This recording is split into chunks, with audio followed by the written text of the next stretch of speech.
This is Rebecca Lowe, or Rebecca Lua, if you listen to Suboptimal Radio, and you are listening to Men in Blazers on the NBC Sports Network. It's unbelievable! From the Embassy Row studios in the crap part of Soho, it's the Men in Blazers podcast, Rog. Oh, you're back. Oh, barely. Thank Don't know. God. Am I back? I'm back physically, sort of, but not mentally. Oh, I haven't been mentally here since Yeah, that's very 2011. true. I'm not sure you've been physically here So it all the shouldn't be time. too much There's of just a some guy handicap. with a very skinny head. It's not the Rog I know. I loved your head fat. I miss it. I'm not losing weight in my head, Davo. I think I'm just finally going bald. Moving from skinny head fat Yeah. to you burying your beloved mother. Yeah. Well, I didn't actually bury her myself, but yeah, it was my mum's funeral. Thanks once again. All the GFOPs continue to... I arrived back in the office, Roger, and had letters from GFOPs, cards from GFOPs. It just meant the world, and the messages on Twitter, Instagram. Thank you so much. A lot of tired ravens for these all of past that. couple of weeks doing those transatlantic Yeah. flights. No, Do it's a been really raven in, good. David. The most remarkable thing, of course, and it was very nice at the funeral, way more people turned up than my father had catered for, which... or paid to show up, and he was very unhappy with the turnout because it cost him a few extra bottles How of did he wine cater? and sandwiches. Exactly. Well, he paid for 50, Yeah. and in the end, about 125 showed Sandwiches, up. croissant or So croissant? he was very little crusts on, actually. There's a very interesting. fine assortment of pastries, sausage rolls.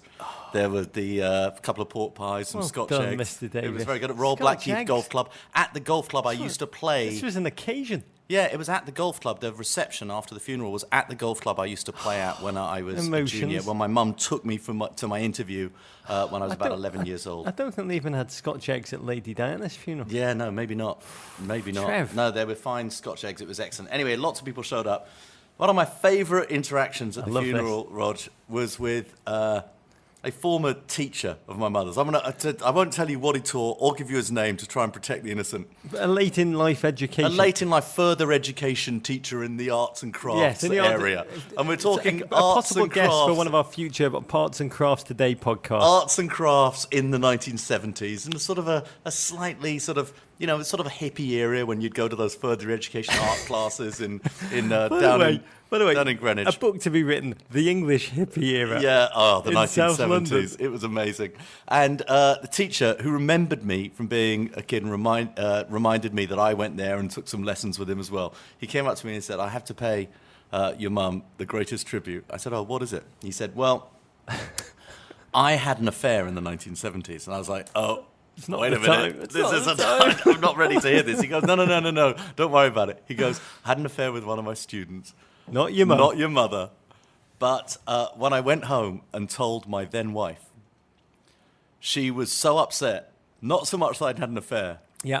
but that an affair had been with anyone that wasn't Brenda Davies. And she said to me, if only it had been Brenda Davies, I would have understood. And the fact that you're telling me you had an affair with somebody else, I think you're an idiot. I love that story. So it was the strangest compliment, and yet it actually made me feel really good. It reminds me of that story that we told on the Sirius show. I'd once met in DC a low-level kind of flunky at the Czech embassy, a functionary, who told me that he'd once found his wife in bed with a man. He walked in flagrante, Yeah. and he went to punch the man, decent behaviour, standard behaviour, only to pull back the sheets and discover that his wife was in bed with Czech hero Dominik Hasek. And he was so psyched that Hasek had chosen his wife to make sweet love to that he immediately sent his wife out to get beers. 10 minutes later, all three of them were in the living room, drinking a six-pack, eating sausage and just chatting about hockey, which ultimately is all that is important. But that is a beautiful story about your 1970 arts. And maybe we all have that. Maybe we all have that go down. Life should be that simple. A few housekeeping points before we jump into a monster agenda Oh, you love of housekeeping. football, sweet football. The Men in Blazers show. This is a warning to all of your children. We are back next Tuesday, December 13th, 5:30, I think, J-Dubs. After a real game of football, Dave, a game that people might actually want to watch as What is opposed it? to the other one. Lincoln Town versus Altrincham. By the way, we were on last night with the great Victor Cruz. We Yeah. had the greatest lead-in other than the Meekham motor auctions we've ever had. What was it, David? Middlesbrough versus Hull, Yeah, Rog. we don't. The big one. You don't need us to tell you that, America, because I'm sure your water coolers are still hot to the touch from all that talking that's been going on about that game. We are going to come on after Everton beat Arsenal, Davey. Wow. Next Tuesday. Huh. We've got a real guest too. Dipling. Finally someone who knows football coming on our show. Major laser. And next week, with the football coming thick and fast, we are going to tape our pod later in the week. It'll be our end-of-year holiday show, 2016 in review. We're going to have a few categories that you will be able to vote for later this week. So check out our social where Lexi will post them all. And I believe, Davo, our holiday merch. Yeah. Our annual holiday merch is about to sully the world. It is about to drop, as the kids say, Rog. Adidas have designed Men in Blazers national team warm-up tracksuits. Yeah, I know. Can't wait for these. We struggled with these a little bit, getting the design exactly right, Rog. It is a beauty. Comes out next week. Sign up for the Raven newsletter and you'll get advance warning of where to hide when these things come out so you don't get blighted by them. The difficulty for our merchandising brands, Rog, is that on the whole, our brand is crap and suboptimal. And yet we want our merchandise to be not crap and not suboptimal. Yeah. It's always slightly difficult for us to get it right. But at the same time, we have a tradition of supporting sweatshops across China, which we've now broken by partnering with Adi. Yeah. In every regard, Dave. Yeah, it is very much so. It is very optimal. By the way, it is Adidas in 1970s Liverpool. It was right, Adidas. Adidas. Yeah, come on, Adidas. Adidas. We got a packed show. We're going to break down an electric matchup between bald acceptor and bald denier as Antonio Conte's Chelsea come from behind to defeat Pep's Manchester City. We're going to relive the 7-goal thriller that saw tiny Bournemouth load up its slingshot and hit Jurgen Klopp's Liverpool right between the eyes. And we're going to duck and cover while talking Spurs 5, Bob Bradley, Swansea 0. That's what Mourinho would call a false result. All that plus an this is so unluckyest team in the world. All that plus an El Clasico recap and an MLS Cup final. Preview, Rog, to the football. Let's crack open the Guinness. Oh, what a weekend it was, David. One in which defences wilted and goalkeepers were as charitable as I've ever seen them in the Premier League. Especially Polish ones. At Shoeless Job tweeted us to say, was there a keeper Christmas party last night? They all seem hungover this weekend. Poor decision-making everywhere. I don't know, but it wouldn't surprise me if Claudio Bravo had Stecklenburg, Karius, Fraser Forster and Boric round his house Friday night for an evening of mulled wine and Christmas carolling. Skål. Skull, Rog. Okay, we are now 14/38 of the way through the Premier League season. That reduces, Rog, to 7/19. Wow, that really makes it feel like we're almost halfway through. Okay, Man City 1, Chelsea 3, Antonio Conte's Chelsea. They should actually rename the club Antonio Conte's Chelsea, Rog, because it's not like any Chelsea we've seen before. Come from behind to defeat Pep Guardiola's Sky Blues. City took the lead behind an acrobatic Gary Cahill own goal. What a finish on the stroke of half-time. But in the final half hour, Diego Costa, Willian and Eden Hazard capped a series of incisive moves to keep Chelsea atop the table. City slipped to fourth. A massive game that did not disappoint. A game with more tactical adjustments and micro nuances than Magnus Carlsen versus Sergei Karajin in the World Chess Championships. By the way, the World Chess Championships, you really knew what kind of man you were. I think it took place at exactly the same time as the Victoria's Secrets fashion. Is Barry Hurt producing the World Chess Championships? I think he's probably more likely to be doing the Victoria's Secrets fashion modelling. Half my timeline was just obsessing over Magnus Carlsen on Twitter. The other half, not so much. I mean, this was a fascinating matchup. Conte, as Chelsea came in having won 7 league games in a row, fielding just 20 players all season, opening with his now standard back three, the footballing equivalent of the Roy Lopez opening. Pep, the perfectionist, philosopher, tactician, kind of pictured him spending the week awake in his laboratory surrounded by bubbling burettes and pipettes, trying to distill the magical antidote to crack the Conte backline, having tinkered with a league-high 46 players all season, Davo. He countered with the Queen's Gambit, and it started well for them. Pep came in, set up, and look, Antonio Conte was going to try and do what he does every single week. He's forced into a change, though. Matic, injured. He's got to play Cesc, Rog, the return of Cesc in midfield. Pep seemed to take advantage of this, and early on, Fernandinho, I mean, he sent messages early on in this game, very hard challenge on Eden Hazard, brought him down to the ground, and then a challenge on Victor Moses that, frankly, my timeline was filled with people saying, why on earth was that not a yellow card? But it might have been that the whistle had gone already. But certainly, Man City, they tried to hurt them straight down the middle like a battering ram. Trying to suppress the space on the field. Both teams did. High lines, 3 at the back. City trying to exploit whatever crevices they could, jailbreaking down the flanks. Both teams committed to keeping it interesting with moments of dodgy defensive decision-making that made both sets of fans live the first half permanently braced for disaster. And the first big talking point was a moment of physicality. David Luiz's body check on the breaking through Kun Aguero. Aguero, what a fantastic player. He's physically so strong, and that might have counted against him a little bit, because he might have just been able to stay on his feet. I'm not sure that the ball was close enough for that to be a red card, but almost certainly, you could watch it called, you're going to see that as a yellow card, you're going to see it as a foul again and again and again. Was not called, don't really understand why it wasn't called, but, he was letting them play early. And these two have real history. See an unpunished 2-footed leaping tackle by Aguero into Luiz's buttocks in the FA Cup semi-final 2013. Producer JW pointed out to me, he said the non-foul, he said it was merely the Premier League scriptwriters following the playwright's rule known as Chekhov's gun. To wit, if you say in the first chapter that there's a rifle hanging on the wall, in the second or third chapter, it absolutely must go off, because if it's not going to be fired, it shouldn't be hanging there. Yeah. Hashtag foreshadowing. Yeah. Well, it didn't really matter, because not long after, Man City opened the scoring. In Judge Ivor Bennett time. Yeah, Jesus Navas. The much maligned Much Jesus maligned. Navas. Doesn't hit his man in the box very often. Didn't hit his man this time, but he might have hit an even better man than one of his own men by hitting Chelsea captain Gary Cahill, who somehow goes for the ball with his right leg, turns himself around, perfect finish into the top right corner over Thibaut Courtois. Yeah. I mean, Jesus Navas, I'll disgruntledly concede, vastly sharper under Pep, fired that ball straight into Arlo White's corridor of uncertainty. And Gary Cahill, he got his right foot, his alt-right foot, to the ball. A more magnificently athletic own goal you won't see.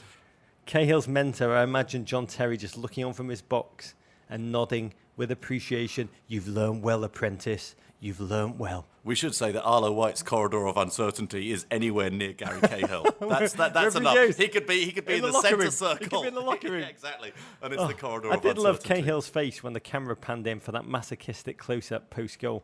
His head on the turf, blades of grass still stuck to his English cheeks, and he looked up longingly like a medieval peasant aware that humans' only task is to suffer bravely in the face of cruel fate, unrelenting cruel fate, and the tortures the gods dispatch test men during their lives that are doomed to be nasty, brutish and short. God, I love... You know what? I'm starting to love Gary Cahill. There's always a story. There's a little bit Something always happens. There's a little bit of Gary Cahill in all of us. A lot when it comes to me, to be candid. In that second half, David, City opened intent to put the game away. Well, look, and they'd certainly been on top in the first half as well. Chelsea had a couple of chances. One, John Stones' giveaway to Diego Costa really stands out. But Man City were on top in the first half, and they came out at the beginning of the second half just intent on closing out the game and finishing it. Courtois saved sharply from KDB. The people's hero, Gary Cahill, blocked Aguero's shot off the line. After also giving the opportunity by not playing the ball when it was coming back to him. I think he tried to finish it, to be candid. I've looked at it 112 times with JW. I'm on a double. I'm on a hat-trick. I just couldn't get my foot around it. Yeah. And then KDB, oh, sweet, poor KDB, the miss.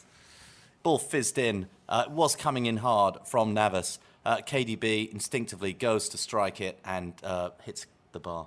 Unbelievable. I mean, to spectators' eye, it did seem easier to score than to miss. But the pace of that cross, KDB charging towards it at full tilt, lesser players like Kevin Morales, who had a similar chance for Everton, but didn't get within 2 yards of the cross, and it just kind of bobbled across the goal mouth.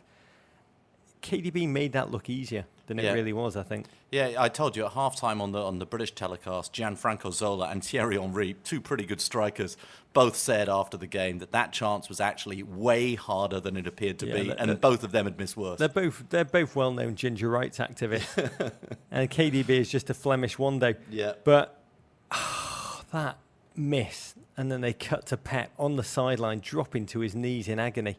All that tactical calculating that he devoted his week to just frittered away when his players couldn't convert the chances that it created. And so, for a second week on the run, the storyline changed. And it became all about Chelsea's, and I say this with awe and admiration because I think it's the marvel of the season, their mental tenacity after conceding. It is astonishing.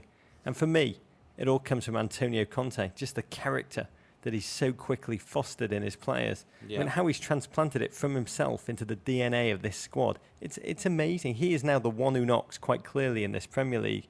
And his team, they don't need the ball. What they really crave is that moment of vulnerability, that moment when an opponent inevitably makes a mistake. No team in football more coiled to exact punishment than Chelsea, and so it was. Yeah, after the game, Pep Guardiola said that his team lost not because of the goals they conceded, because they failed to put away their chances, which is true. But also, they managed to concede twice, 3 times in that second half. And you're right, it was the mental tenacity of Chelsea. The first goal, oh my God, Fabregas. A lot of questions about Fabregas. Where does he fit in the side? Obviously, he's not in the starting 11. Spanish Landon Donovan. Oh, he's my back. word. What a ball, though, from the centre. Finds Costa. Costa, the control was superb. Everybody's screaming for handball, but it wasn't. Brings the ball down, controls it, just turns Otamendi inside out, Rog, and finishes into the inside right post. Yeah, I mean, Diego Costa, the player of the season so far, involved in 15 of Chelsea's 30 goals, 11 goals, 4 assists. In Game of Thrones terms, he's Sir Robert Strong. Conte as Kyber. Did Sir Robert Strong have 4 yellow cards? For a long, long time. Yeah. Sir Robert Strong also came back from the dead. Yeah. And watching him, Oh. just opponents fear him this season for all the right reasons. And it's something I want to understand. How has it changed? Some people say it's his diet. Yeah. I see a real mood change. Just Yeah. a switch has been flicked mentally when you watch that player. Yeah, you hear from a lot of people that his fitness coming into the season, his diet has massively improved, and that's changed something. Obviously, it's not like he hasn't had his scraps with Antonio Conte. We saw just a few weeks ago him yelling at Antonio Conte from the sideline to substitute him. But there's something about this manager, obviously, that's working for him, that this teammates that's working for him, and he just... Oh my God, he just works so hard. He's a He punisher. works so He hard. is and a punisher. He just has a desire and a will to put that ball into the back of the net. It just must be, I constantly look at it and I think it must be so exhausting to be a defender playing against Diego Costa. So exhausting. City stunned, as the great Joe Lewis once said. Everyone has a plan until they're punched in the mouth. Chelsea second, really only a matter of time. It was a beauty. Full length of the field affair. Really like watching Manchester City see a banana skin, point to the banana skin, and then willfully throw themselves onto it. Principle of Pep's play that he took from Johan Cruyff is always to have more defenders and attackers. He talks about it all the time just as his basic principle of football. And for that goal they did. But both self-combusted. Otamendi, it was like watching someone knowingly be sucker punched. And bravo on that goal, Dave. I don't know what he was doing. Oh, the Willian goal. I mean, amazing. The ball seemed... I mean, Courtois had a good game. Courtois made 2 or 3 extremely good saves in that game. And that only highlighted the fact that Bravo does seem to be playing without arms or hands. Yes. I mean, he's getting his arms... Good with his feet, though. Yeah, but it's useful So for a they goalkeeper. Useful for a goalkeeper. The only man on the field that can use his arms and hands. On this one, it's actually astonishing. use their arms and hands. It's astonishing. He didn't so much as try and save this ball as just usher it past him Yeah, to make watch sure it it go felt by. comfortable in the corner Yeah. of his net. He's like a glitching Westworld host. That's what he is. I can't believe that Joe Hart would not have saved at least 1 and maybe 2 of those Chelsea goals. Also Honestly. thrown one of his rollouts right into his own net. So It's I guess you potential. get It's your potential. pros and your cons. But City were like a dog on the choke chain. The more they attacked, the more Chelsea looked like scoring. Yeah. Hazard's third goal at the death, just salt in a self-inflicted wound. City had, I don't know how many chances. Chelsea just took theirs, and that was the big difference. They even scored City's goal. City huffed and puffed, often quite beautifully, but they couldn't find the back of the net. In fact, the signature memory of that game from a City perspective is just watching them implode at the death. As Robert Ford says, these violent delights have violent ends. Aguero on Louise 2. Yeah, that was... you talked about the earlier challenge. They have previous... And this was a pretty horrific challenge. I don't know how Pep could say after the game that didn't think it was intentional. You just can't get your studs that high just with that by accident. It was a pretty horrific challenge. By the way, at the same time, I actually applaud what David Luiz said after the game, that he wasn't going to throw him under the bus for the challenge. He thinks he's a great competitor, thinks he's a great human. And this was, this is a rivalry now. These are two teams going to play for the league, fair play. But they lost control. Two teams that are going to compete for this league. Yeah. Head to head, potentially with Arsenal. Yeah. Over and over again in the next decade. Right now it is about these two teams. They know it's going to be the two of them battling to the death on repeat. Well, maybe it could be more teams, I think. Man City lost control. Chelsea didn't. And this was the footballing equivalent of a child flipping the game board in defeat. Moment of rash decision-making that will haunt City. Aguero now banned for 4 games. This was his second suspension for violent conduct this season. He's going to be out for the key clash against Arsenal, December the 18th. The moment that was just astonishing to me was watching Cesc and Fernandinho square up. I went out on Saturday night with a huge NHL fan, and he's like, you have to explain to me what Cesc was doing, just taking hits to the face without retaliating. I was just blown away by the guile of Cesc, a former hothead turned experienced gamesman, just drawing violence. It was like watching Rosamund Pike, I said on the show, in Gone Girl, someone who calculated his opponent was falling like a redwood and he merely just had to step out of the way. A real glimpse of a pro at work, a man with a short fuse, Cesc, who's learnt from being in Fernandinho's position in many, many, many past lives. It was a remarkable human thing to watch. Never made eye contact, just spat to provoke him. Yeah. No, look, that's certainly true. And Cesc, look, he's been a gamesman and a master gamesman for a lot of his career. But it also counts on Fernandinho being insane and stupid at that point to get lured into it and to keep on pushing him, and not understand what's going on and then get red carded yourself, which is going to mean out a suspension. for 3 games. Yeah, suspension for him as well. You actually watch It's Cesc. crazy. He takes a look behind him. He sees the advertising hoarding and then he goes falls over it. It Was World Wrestling he had his Federation crash pad positioned quality just before Cesc. he went over as well. Horrible ending though. Born in 90 minutes of frustration for Manchester City, just boiling over. Unbelievable for me to watch Chelsea in a fight for once as the good guys. Yeah. But City's grating sense of disappointment and chagrin just overfloweth. Pep's team had a plan. It worked, but they couldn't execute at the very end of the field. And Chelsea could. Just lethal clinicality, ruthlessness. So frustrating for a team like Manchester City with their ambition. Chelsea became the first team to beat Pep at the Etihad. By the way, if Chelsea behaved like City did in that kind of a fight, the back pages would be feasting on this for how long? Well, probably the rest of the season, Rog. Anyway, look, Chelsea have now won 8 straight. Yeah, amazing. 22 goals scored. Yeah. 2 conceded. Half of those by Gary Bloody Cahill. Yeah, I know. Their best record in 10 years, I think, Rog. And it doesn't happen by accident. Having said that, this is the second week in a row in which Chelsea have won a game where they weren't necessarily the better team. Yes, by the one standard, they put the ball into the net more times than their opposition. But really, for large parts of the game against Spurs, they were outplayed. For large parts of the game against Man City, they were outplayed. But this is where Conte is so key. He's got this team believing in themselves and taking advantage of those key moments. And in so much sport, that's what it's about.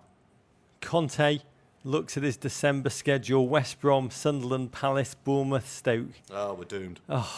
Conte beginning to look as unstoppable as Anton Chigger with a cattle prod. What's the most you ever lost on the coin toss? Tony Pulis. Poor City, not one at home. This is astonishing. Since Bournemouth visited on the 17th September. I think most worryingly for Pep, his City, just 2 clean sheets all season in the league. They haven't played the same back 4 in consecutive Premier League games. 24 personnel changes through the 14 games across that back line. Really tactical positions that crave familiarity, relationships, communication. I think it's that kind of instability that tends to wreak to havoc. But a lot of it also speaks to the lack of confidence they have in the man behind them, Claudio Bravo. And that is a very hard for me to make that strong case for Man City winning the Premier League unless Claudio Bravo has a sudden and lasting uptick in form. It's a political problem more than a tactical one. Yeah, but you know how I feel about Vigayo. I'd like to see him back between the sticks. Okay, Rog, Bournemouth 4, Liverpool 3. A ho-hum game transformed into an instant classic by the introduction of one player, 5'4" Ryan Fraser. He came on at the Cherries trailing 2-0, earned a penalty, scored a goal, and assisted on the game-tying goal to complete what will now be forever known as a wee man hat-trick. Scrappy-doo! And in the 93rd minute, with the game tied at 3, Nathan Ake pounced on a rebound to earn the Cherries their first ever victory over Liverpool, who slipped to third in the table, Bournemouth in 10th. And it all began with such optimism. Liverpool had 2 hard-fought games against Southampton and Sunderland, who'd kept 10 men back behind the ball, denied Liverpool a space they craved to twist their opponents into knots. Klopp welcomed that visit to Bournemouth, the tiny pugnacious foe that have moved up divisions by emphasising positive football, even without the injured Coutinho. Most Liverpool fans, they expected this to be a return to goal-scoring service as normal, and so it seemed to be from the off, mostly thanks to, I'd say, probably one of the most avant-garde goalkeeping performances I've seen from goalkeeping liability Artur Boruc. Well, yeah, 2 versions of the same problem. First one, he doesn't come out for it and just lets Mane just slip in on goal. Second one, he comes out for it. 2 minutes, 4 seconds later. Thinking, I don't want to do what I did before. I'm going to come out for it this Does time. do the exact opposite. Yeah, but then he doesn't claim it when he probably should have stayed 2-0 to Liverpool. Oh, and Origi finished absolutely exquisitely on that second one, as Boruc was just exposed for the Polish Claudio Bravo that he is. At Mathis Eric tweeted us, was this the most suicidal charge by a Pole not on a horse in human history? I don't know, but I do know Europe has 743 million inhabitants. It's just impossible for me to believe that Artur Boruc is one of the top 20 goalkeepers we can find out of all of those people. It did feel like game over. At half-time, I almost tweeted from an Everton perspective that I wish the Blues had routine wins like Liverpool do. Even at 3-1, Davo, did still seem over. But as any Golden State fan knows all too well, 3-1 don't mean crap. Yeah. Especially as Bournemouth unfold an unexpected ace from the pack, Davo. Yeah. Ryan Fraser, super sub. And he might not have come on had Junior Stanislas, we love an English player with a foreign-sounding name, got injured, gets carried off, yeah, and on he comes the pride of Aberdeen, Rog. 22 years old. Yeah. Languished after a move from Aberdeen. He'd been on loan in Ipswich, of all places, producer JW, and on he came. Oh. Wasn't really a great piece of tactical thinking. They just flung him on. And it was like watching Scrappy-Doo breathe new life into the Scooby-Doo franchise. Yeah. Because just when Liverpool seemed to lose their focus and intensity, as they have done all season, Fraser just started a charge at Liverpool's defence, always so suspect, so brittle, under pressure. And so it was. 55 minutes, Fraser comes off the bench. 56 minute, Fraser wins a penalty. 76 minute, Fraser scores. 78th minute, bloody hell, Fraser assist, and it was 3-3. He was just direct. He was compact. He was pacey. He had nothing to lose. Just kept charging into that space that injured Liverpool defender Joel Matip would have been in, Davo. It was glorious to watch. Yeah. Just thinking, did Scrappy-Doo come in and reinvigorate and breathe new life into the Scooby-Doo I hated franchise? Scrappy-Doo. Yeah, I really so did. I think that's an insult to Ryan Fraser. I think his impact has been much bigger than Scrappy-Doo. Culturally, I think Scrappy-Doo still hovers large. Yeah. But I have been thinking about Bournemouth in recent weeks as the Scrappy-Doo of the Premier League. Yeah. But Fraser was just Scrappy-Doo incarnate. Even though I hate Scrappy-Doo, I've got a huge respect for the way Ryan Fraser did it. I will say complicit in all this was shell-shot Liverpool goalkeeper Loris Terrell, the Knight of the Flowers, just has played in a puddle of his own self-confidence since making his debut. Liverpool, yes, you've replaced the inconsistency of Mignolet with the consistency of Karius, but that consistency is consistently crap. And in the 93rd minute... Oh, my God, they win it. This was what was so impressive about the comeback, Rog. They didn't just come back, they came back and over, Rog, and actually won it. Steve Cook, pretty speculative shot from outside the area. Karius can't hold it. He says, hello, friend. Yeah, and Nathan Ake, a Chelsea loanee, very significant with the battle going on at the top of the table between these teams. Ake, he gets in, slips it in. I've got an 8-year-old daughter who loves watching Ake. She says he looks just like Corbin Blue from High School Musicals 1, 2 and 3. At the Crazy Seth, big carts and mini carts must be losing their minds right now. Yeah. Hashtag pie orgy on the sideline. There ain't no Klopp party like a mini carts party. on the sideline. Jurgen Klopp, ashen-faced, How much will Virgil van Dijk cost them in January? That price must be soaring. But my favourite moment, just the face of Eddie Howe, Bournemouth manager, a childhood Evertonian, watching his team beat Liverpool for the first time in their history. Just a look of total boyish joy. Just the most poetic human experience. Real testament to everything. Everything, David. What you're saying I love about football is that this was basically a Merseyside derby win for Everton. I wish. Yeah. I wish. You've got to get your happiness where you can take it, people. I should note, in defeat, Jurgen Klopp was a remarkable mensch. I mean, he walked round the field, congratulated every Bournemouth player after their astonishing victory. Few managers have a sense of perspective like Jurgen Klopp does, and it was amazing to witness just a noble awareness that in the hour of his defeat, a humiliating defeat, a painful defeat, that same moment he knew was an unbelievable achievement for his opponents and one worthy of his respect. It was really magical to watch. Okay, Rog, West Ham 1, Arsenal 5. Oh, the misery at the Olympic Stadium, Rog. An Alexis Sanchez hat-trick in the span of just 14 second-half minutes highlights an impressive Arsenal performance that vaulted them into second in the table and left Hammers fans to hit their vape pens and lament their lone goal scorer being substitute Andrew Thomas Carroll. With a piranha-infested swamp that is November now behind them, Arsenal moved on to the next trope in their groundhog season, the ritual injury to Santi Cazorla. Surgery required on his tendon in his right foot, out for at least 3 months. I feel like when they send that news out, it feels like a scheduled tweet that I receive on this day every single year. Nerves were jangling because the win percentage for Santi in the side, 65.5%.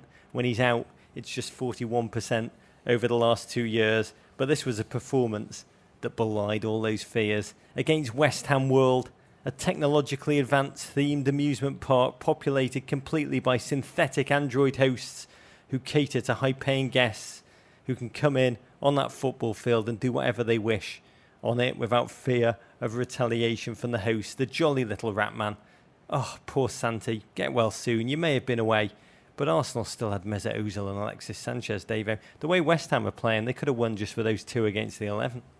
Well, what a combination. You said earlier that Diego Costa might be the best player in the Premier League this season. I think it would be hard to not put Alexis Sanchez in that conversation as well. Those finishes, Rog, that hat-trick, those 14 minutes, what he did was mesmerising. 14 minutes, 29 seconds. He is the perfect package. Control, pace, surprising physical power. He's a Labrador rights activist too, his beautiful dogs.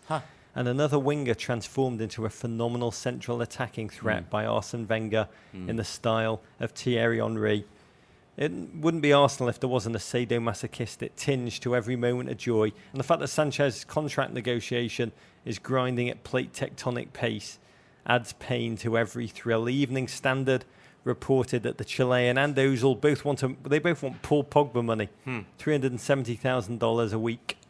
But the Gunners are offering $255,000. Doesn't really make you hopeful as an Arsenal fan when Arsenal tells the papers that the club's values and ambition may be more significant than money in convincing Sanchez to stay. I think a man can't live on values and ambition alone, Davo. Yeah. What a hot mess West Ham are they? Yeah, unbelievable. This Olympic Stadium still hanging around their necks like an anvil. So many good players on that team. Bilic seemed so much like the right manager for the job, but that move away just seems to have just been a sucker punch that they're just finding it so difficult to get over. I mean, Payet lolloped against an Arsenal he's been linked with in the January transfer window. Saddest sight of the weekend, Slavan Bilic, when Sanchez scored that stunning third with that hop, skip, fake and chip, which made the ball boy behind the net all wide-eyed and open-mouthed. The cameras cut to Bilic in his technical area, hands in his pockets, and he was just nodding, totally defeated. And he seemed to mouth, Dave, my lip reading, not the greatest. He either breathed, "This is it," or "This is either one of which, different kind of worry for West Ham fans, Dave. Especially when you think that this is a London derby, Rog. London derbies are not usually this lopsided. They're usually very close games because it means so much to the fans who live in close proximity to fans of the other team. It really means a lot in terms of bragging rights, and the players pick up on this. It's just so odd to see such a one-sided game. One note, massive love to Arsenal's Brazilian defender, Gabriel, who had the courage to be interviewed midweek about the Chapecoense tragedy. Yeah. A video in which he broke down as he recalled playing under now deceased manager Chow Jr. when he played club football back in Brazil. He talked about wanting to call Chow Jr. on his recent birthday, but he admitted, I never got round to it, and now that chance has gone, at which point he started sobbing, and then he looked at the camera and said, never put off tomorrow what you can do today, which are words That's so true. to live by. So true. Rog, that Arsenal victory, very, very impressive. A little overshadowed, I think, this weekend because of the big game between Chelsea and Man City. The other result and performance that blew me away, Tottenham 5, Swansea 0. The greatest blow for American interests abroad since... It was a false result. Yeah, no need to finish that. Spurs pumped 5 past Bob Bradley's Swansea, a team that's now allowed 9 goals in their last 2 games and slips to the foot of the table. Statistically, apparently, this may have been the most one-sided loss in the history of the Premier League. Don't say I didn't warn you. Last week, I said that Swansea's slapstick yet adrenaline-filled 5-4 victory over Crystal Palace that they seem to accentuate their weaknesses rather than improve upon them. And how sad, yet true, that turned out to be, David, because for the second week on the run, Bob had his opponents where he wanted them, scoring 4 goals. His team couldn't muster the requisite 5 in response, and by the time Christian Eriksen ultimately did make it 5-0, Tottenham was so dominant, Eriksen didn't even bother to celebrate. And Bob Bradley's Swansea, they're now rock bottom, having picked up just 5 points from the 7 games he's overseeing, leaking 19 goals in the process. What do you make of it all? I don't know. Look, I mean, there are So two depressing. ways of looking at it. I do think it is depressing because I remember reading on Twitter, you know, when every American analyst tuned into that first game and they lost to Arsenal 3-2. And everyone's saying, okay, it's okay. These were just defensive mistakes. They're all entirely fixable. And he wasn't hired to beat Arsenal. Yes, but you're right. And he's not also hired potentially to go and beat Tottenham away from home. But you're also not hired to get outshot 28-1 by Tottenham. You're not hired to go and lose 5-0 at Spurs and to create really no game of football. It's not competitive. Having said that, Bob is doing this without his own players. Bob is doing this having not had a chance to go in and mould the team.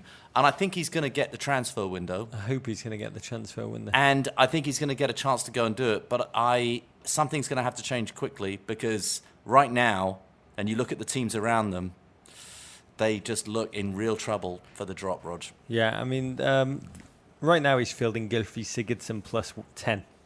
Is really how he's approaching it. That 10 seems to change week in, week out. His team have shown life at times. That draw that was almost a win against Everton. But in this game, in which Swansea set out to shut their opponents down, but they still leaked 5 goals and had no plan B at all once they had fallen behind. They were simply snuffed out. The Daily Telegraph reporting today that Bob Bradley's position as Swansea City manager coming under scrutiny as part of a, quote, wide-ranging review into how the club can climb off the bottom of the Premier League table. That 3-game run that they've got coming up against Sunderland, Middlesbrough and West Brom, all teams who are suddenly a tad more Suddenly menacing than they playing sounded rather a well. month ago Yeah. when we started to point to this as a time for a good run. Irrespective, it will still be definitive. And as Mad Men's Peter Campbell would say, not great, Bob. Okay, Rog. Another team who were on the brink and needed this very, very badly. Crystal Palace, Rog. They beat Southampton 3-0. How Super Al got his groove back. Pardew's Palace end a 6-game losing streak behind a James Tompkins goal and a Christian Benteke brace. Palace 3 points clear of the drop in 14th now. Roger, all of a sudden. Southampton in 12th. Super Al entered this game clinging onto his job. By the amount of payoff money the Crystal Palace board clearly didn't want to have to give him. A Benteke-powered win, the first after a Fraser Forster botch miss kick. He's never looked more like a future England #1 goalkeeper to me, David, than when he did this. He just whiffed at the ball with just about a quarter of the power that Jose Mourinho would use to lay waste to the sideline water bottles. Pluses for Palace, clean sheet, and Pardew was emboldened enough in victory to ensnare poor Palace chairman Steve Parish into the most awkward public thumbs-up exchange the Premier League sideline has seen, and then saw fit to lambast his American bosses, 76ers owners, Josh Harris and David Blitzer. He said, The chairman got a bit edgy this week, as you'd expect. We have a lot of serious investors at the club who perhaps don't know a lot about football. And the chairman, he's been defending me. Yeah, look, of course, I'm going to be pro-Steve, my old school chum. And I actually think it says a lot about him that he did stick up for his manager. He's a guy he likes. He's a guy he respects. He's a guy who he knows when he came into the club, took them from a very, very bad position and did very, very well. And I think he wants to see Alan get another chance. Alan got another chance. Alan managed this week to do something with that chance. We'll see what happens as we go forward. But this was a big win. I'd say Alan, challenging the American owners, is walking into a buzzsaw, perhaps mildly intentionally, because telling the new owners that they don't know anything about football, so that they don't appreciate that 6 straight defeats is not a sackable offence, nor is having the worst points return of all 92 teams in England in the calendar year of 2016. Woof! Yeah. Super Alan. Yeah. It was refreshing, though. I always feel this about when managers actually say something real and reportable in a press conference. I do, one thing, appreciate that Alan actually went out and said what was on his mind so we can talk about it.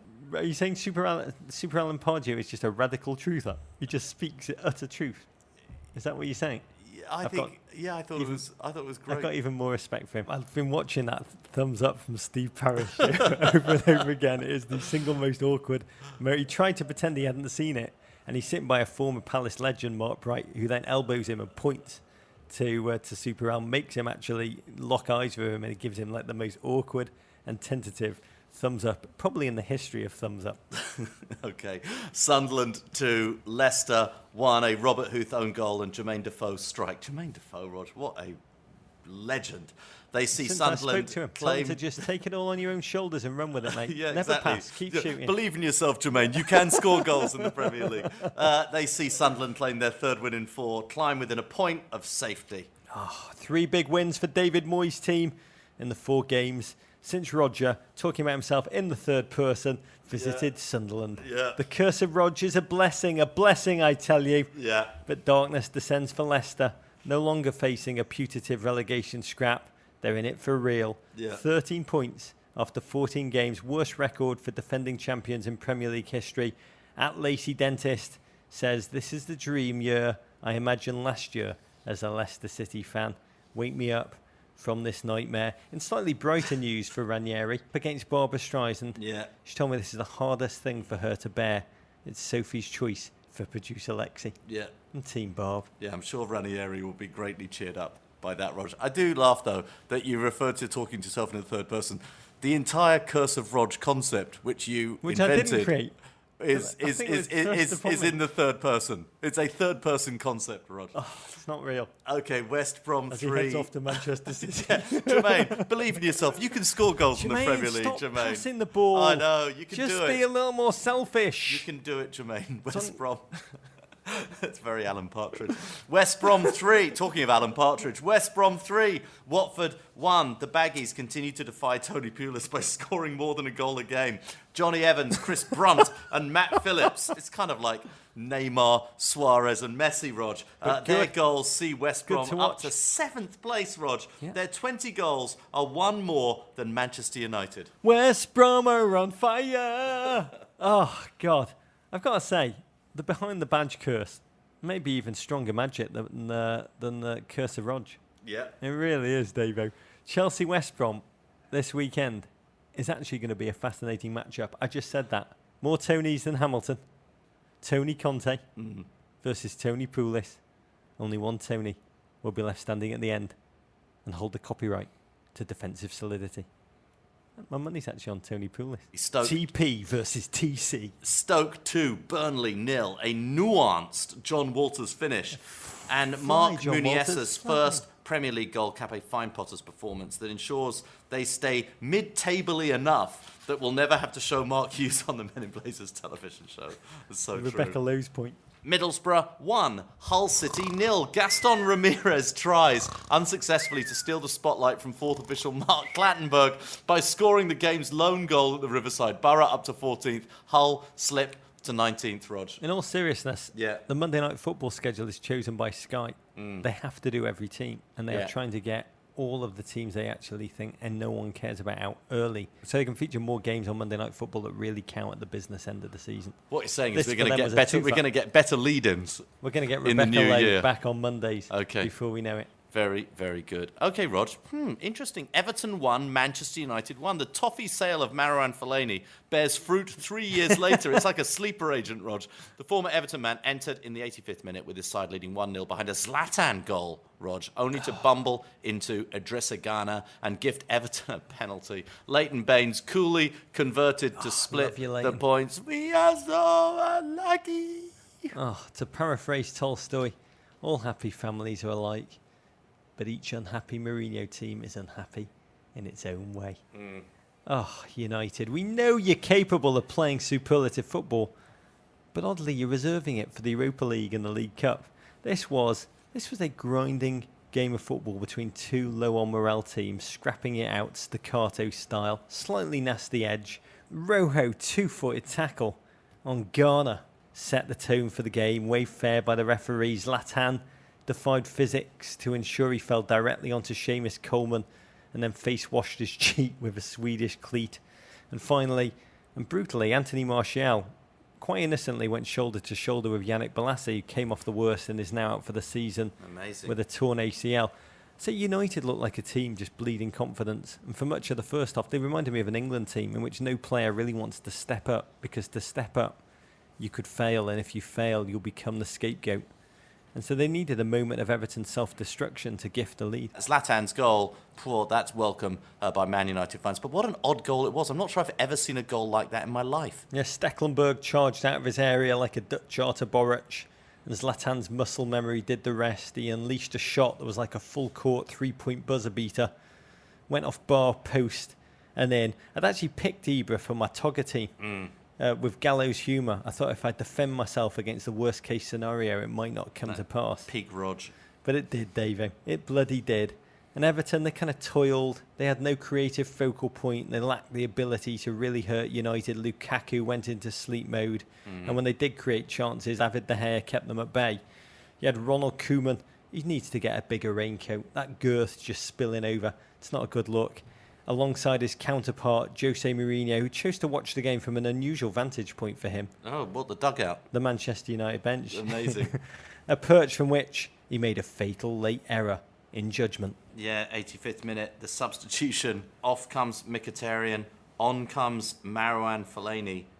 Rog, you're thinking, he's going to secure the result. That's is what Mourinho does. That's what he knows to do. I lock down games. Not this season, Rog. He doesn't lock down games. Fellaini comes on, and just the clumsiest of fouls in the box against Idrissa Gana, penalty. Leighton Baines isn't going to miss that. Yeah, he was on for less than 2 minutes. And then Fellaini, a man I once loved, Davo. Yeah. And watching his cameo performance. You loved him again this weekend. Yeah, I've still got a certain fondness for him, I realised. Yeah. He may wear red, but his heart still beats blue. And cluelessly, clownishly levelled Garner. Leighton Baines, a man I still love, a man I will always love, made no mistake from the spot. A critical goal for Everton. A big point for that team to stop the brutal rot. But from a United POV, just as they'd done against Arsenal, they let a late lead slip. They've dropped 7 points from goals scored in the last 10 minutes of a Premier League game, more than any other side. Astonishing, Davo, for a Jose Mourinho Where side. would they be in the table if they hadn't have leaked those goals? Where would they be? They'd be 3 points off the top if games finished after 80 minutes, which is the most un-Mourinho-esque. So un-Mourinho-esque. Un-Mourinho-esque. I mean, he was so frazzled after the game. He claimed that I'm trying to transform the style of Manchester United. He said, I'm trying to change it as opposed to, quote, the style over the past 2 or 3 years, a way to skip over the uncomfortable symbolic reality that he has less points than either of his two maligned predecessors at this point of the season. His United have just won 2 of their last 11 Premier League games. They're 13 points behind Chelsea, 9 off the top 4. And the greatest problem, their 2 weaknesses, defensive inconsistence and the inability to lock down a game, they're completely counter to Jose Mourinho's hallmarks. And yet they're playing well in the Europa League and the League Cup, Rog. It just doesn't make a lot of sense. Why? I don't understand that, why they're doing well in the Europa League. No, I don't. Maybe because it doesn't matter as much. Maybe because the pressure is released on them and they want the league so badly. They want it They just want it too much. But it's very, very hard to understand. I think this is confusing. Spoke to some Man United fans while I was in England. And they're just so confused by it. They don't understand. It's like they're seeing two different squads. It's like England in friendlies and England in tournaments. Very, very good point. Different realities. For the poor Manchester United faithful, who once were reared on the luxury of Fergie time, to see Mourinho with his Spidey powers waning, losing leads over and over and over is utterly befuddling. Everton survive, and in other big Everton news. Yeah. God, this is mind-boggling to me that this story was so big. Everton manager Ronald Koeman was forced to change the colour of his red Christmas tree by angry Everton fans after he tweeted a photo of it hung with red decorations. He had to repost a photo of it quickly, with his wife having redecorated it with white baubles. Yeah, these are the kind of wins which are really important. Yeah. Probably our biggest win of the season, that, David. So many goals this weekend that people, not us, but other people, put up an absurd amount of Togger fantasy points. This week's winner, Alvin Chiang, tallied 284 It's one I've points, got all season. to earn him a special Men in Blazers fantasy patch. For those of you not in our league, it's a weekly game. Just download the Togger app on your phone, select your perfect 11. It's You'll amazing. be all set for next week's game. I'm enjoying it so much, Rod. I'm enjoying it slightly less now. I can't feel Lyndon Gooch. Interesting. Heal quickly. Yeah, Lyndon. absolutely. In a battle between football clubs that are essentially fantasy teams, Barcelona won, Real Madrid won, Rods. Sergio Ramos rescued an El Clasico point for Real Madrid in stoppage time after Luis Suarez put Barcelona ahead in the 53rd minute. Los Blancos stay 6 points clear of Barca in La Liga. Slightly disappointing, oddly disjointed affair. Barcelona missed the opportunity to close that gap at the top. Real missed the opportunity to topple Barca, with Lionel Messi having one of his most suboptimal performances in a Clasico. But in a game with Messi, Neymar, Suarez, Ronaldo and Benzema, Ray Hudson was really the one that delivered. This game, more tense than 100 wigwams, he screamed just before Suarez opened the scoring off a Neymar cross, which threatened the end of Real's unbelievable 32-game unbeaten run. He's touched with his pass, soft as a slug's beer belly, he screamed just before Sergio Ramos used his meaty Spanish forehead to tie it up in the 90th minute, his trademark time to score big goals in big games. As these games go, bit disappointing, yet we should never take a Clasico with so many of these players possibly starting to pass their peak. Iniesta, Ronaldo, Messi amongst them. Their clashes are not infinite. We should never take them for granted. And by the way, my big note from this game, I'm beginning to think Ray Hudson's been faking these orgasms all this time, David. They were very un-El Clasico goals. They were sort of Andy Carroll-esque, Rog. Anyway, fascinating encounter. Okay, MLS, Rog.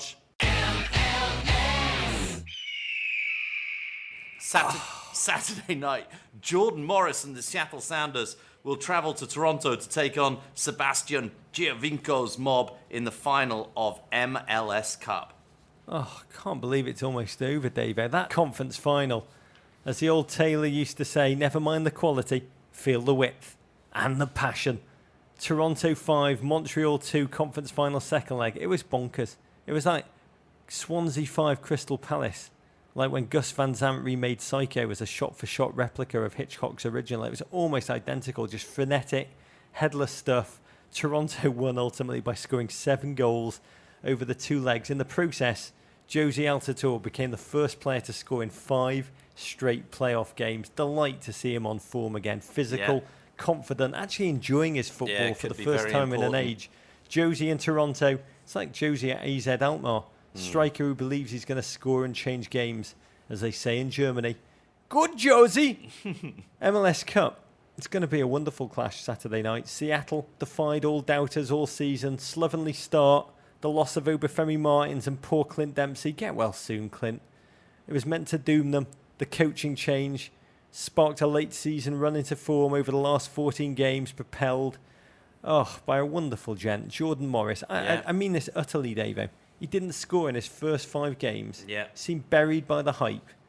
And then just the mental resilience to unfurl a 12-goal season. Big goals that mattered, thriving under the opportunity to lead the line and not having to defer to his elders.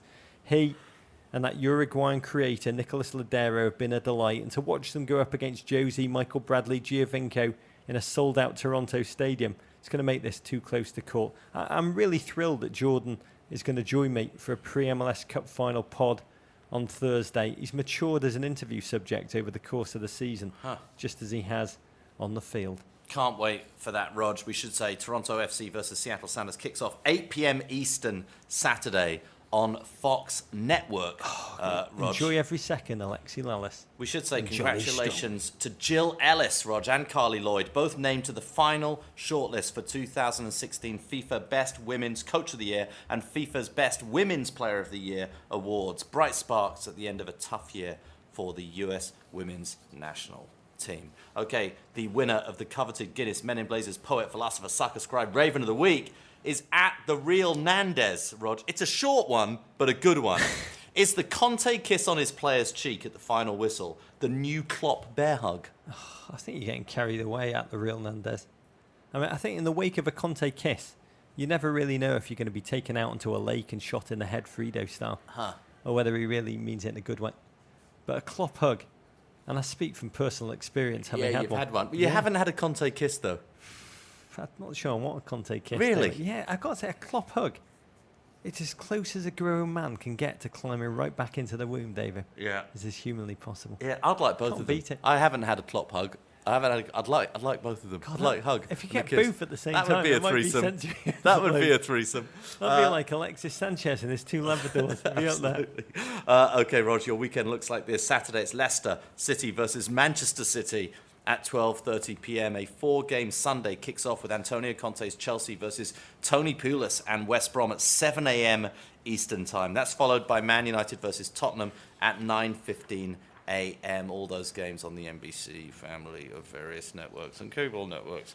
There are many ways to connect to us. One is through our Amazon Emporium, which helps keep the show going. Anytime you go on Amazon for items big or small, just click off the Emporium page, and Men in Blazers gets a tiny percentage that allows us to cover the cost of creating the show. What book are you putting in the Emporium this week, Roger? A book! Pep Guardiola. Yeah. The Evolution by Spanish journalist Martí Perarnau.